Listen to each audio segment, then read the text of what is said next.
అమరావతిలో నిన్న రాత్రి ఎన్డీఏ నేతల డిన్నర్ మీటింగ్ జరిగింది.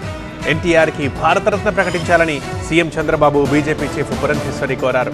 ఇందుకు అమిత్ షా సానుకూలంగా స్పందించారని కూటమి నేతలు చెబుతున్నారు. అలాగే పోలవరం బనకచర్ల నదుల అనుసంధానం ప్రాజెక్టుకి కేంద్ర సహకారం కోరారు సీఎం చంద్రబాబు. పెండింగ్ ప్రాజెక్టులు, విభజన హామీలు, అమరావతిలో కేంద్ర సంస్థల ఏర్పాటుపైన అమిత్ షాకి చంద్రబాబు విజ్ఞప్తి చేశారు.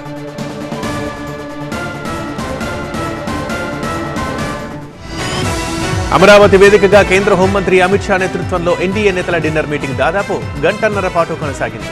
AP CM Chandrababu, deputy CM Pawan Kalyan, BJP chief Purandeswari సహా పలువురు మంత్రులు పాల్గొనే సమావేశంలో రాజకీయ, అభివృద్ధి అంశాలపై అమిత్ షాతో చర్చించారు. ఎన్డీఆర్ఎఫ్ రైజింగ్ డే వేడుకల్లో పాల్గొనేందుకు విజయవాడ వచ్చిన కేంద్ర హోంమంత్రి అమిత్ షాకు కూటమి నేతలు ఘనస్వాగతం పలికారు. ఏపీలో కూటమి ప్రభుత్వం ఏర్పడ్డాక తొలిసారి ఏపీకి వచ్చిన అమిత్ షాకి గన్నవరం ఎయిర్పోర్టులో మంత్రులు లోకేష్, అనిత, బీజేపీ ఏపీ అధ్యక్షురాలు పురంధేశ్వరి గ్రాండ్ వెల్కమ్ చెప్పారు. అక్కడి నుంచి నేరుగా ఉండవల్లిలోని ముఖ్యమంత్రి నివాసానికి చేరుకున్న అమిత్ షాకి CM Chandrababu, deputy CM Pawan Kalyan ఘనస్వాగతం పలికారు. అక్కడ చంద్రబాబు, పవన్ కళ్యాణ్తో కలిసి గంటన్నర పాటు డిన్నర్ మీటింగ్లో పాల్గొన్నారు. ఈ సందర్భంగా ఏపీకి కేంద్రం చేస్తున్న సాయంపై అమిత్ షాకి CM Chandrababu, deputy CM Pawan Kalyan కృతజ్ఞతలు చెప్పారు. ఏపీకి సంబంధించిన పెండింగ్ ప్రాజెక్టులు, విభజన హామీలు, అమరావతిలో కేంద్ర సంస్థల ఏర్పాటు చేయాలని అమిత్ షాకు విజ్ఞప్తి చేశారు. అదే సమయంలో అమిత్ షా, చంద్రబాబు మధ్య అరగంటకు పైగా ఏకాంత భేటీ జరిగింది. వివిధ అంశాలపై ఇరువురు చర్చించారు.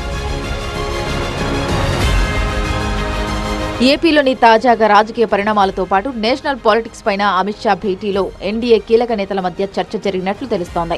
ఈ క్రమంలోని ఎన్టీఆర్ కు భారతరత్న పెండింగ్ లో ఉందని బీజేపీ ఏపీ చీఫ్ పురంధేశ్వరి కేంద్ర మంత్రి అమిత్ షాకి గుర్తు చేశారు.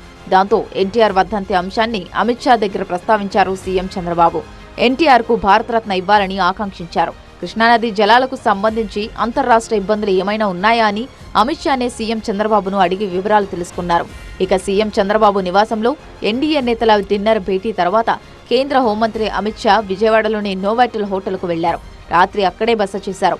ఇక 2 రోజుల పర్యటనలో భాగంగా ఇవాళ గన్నవరంలో జరిగే ఎన్డీఆర్ఎఫ్ వేడుకల్లో అమిత్ షా, సీఎం చంద్రబాబు పాల్గొనున్నారు. గన్నవరంలో ఎన్డీఆర్ఎఫ్, ఎస్డీఆర్ఎఫ్ క్యాంపులను ప్రారంభిస్తారు. ఇదిలా ఉంటే ఏపీ అభివృద్ధి కోసం కూటమి ప్రభుత్వం కట్టుబడి ఉందని పదే పదే చెబుతున్న కేంద్రం తాజాగా వైజాగ్ స్టీల్ ప్లాంట్ ప్రైవేటీకరణ అంశంపై అపోహల్ని తొలగించింది. విశాఖ స్టీల్ ప్లాంట్ కి 11,140 కోట్ల ప్యాకేజ్ ప్రకటించింది. ఆంధ్ర సెంటిమెంట్ గౌరవిస్తున్నామని మోదీ కూడా ట్వీట్ చేశారు. ఆర్థిక ప్యాకేజీ ప్రకటనతో కేంద్రంపై ప్రశంసల జల్లు కురుస్తోంది. ఈ క్రమంలోని ఏపీ పర్యటనకు వచ్చిన అమిత్ షాకి కృతజ్ఞతలు చెప్తూ కూటమి ప్రభుత్వం గ్రాండ్ వెల్కమ్ పలికింది.